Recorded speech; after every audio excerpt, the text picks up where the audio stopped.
On another topic, why do you think it's a good idea to expand drug screening for TANF statewide, given that the costs are likely to exceed the savings? Well, this, first of all, let's look back at this legislation. This was supported by Democrats and Republicans.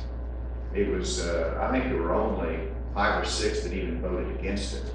So the vast majority of Democrats supported, the vast majority of Republicans supported.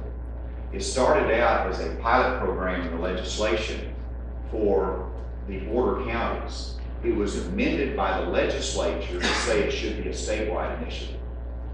And so, and they did that because there was some constitutional concerns about simply targeting certain populations. And so, when I received it and signed it into law, it was a statewide initiative based upon the legislation that had broad bipartisan support. And so we looked at the way to implement this, and this is first a drug screen. We looked at what happens in other states, how they've implemented it. Basically 2 questions, you add to the applications. If you're going to add 2 questions to the application, it's easy to do that statewide. Secondly, that's just simply the screening, and then based upon those questions or other actions, if there's a reasonable suspicion of drug use, and then we refer them to drug testing, that is a minimal cost because you know, it's only going to be a small number, presumably, that will be referred for drug testing. And so in terms of whether the costs outweigh the savings, the objective of this legislation is not to cut people off of a welfare benefit.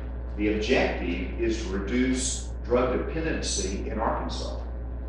That's the objective of drug testing in the workplace, is to get people in treatment who needs it. The same objective for TANF or other welfare recipients is to identify those that are drug dependent, get them into treatment, not cut off benefits, get them into treatment and get them back to be productive and working and create work opportunities.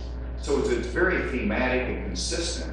And so the objective is not always savings. It's also about reducing drug dependency.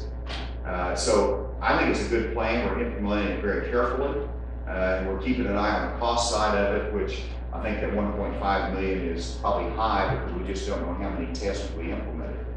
So we'll continue to monitor it, but I think it's a good start to encouraging work and reducing dependence.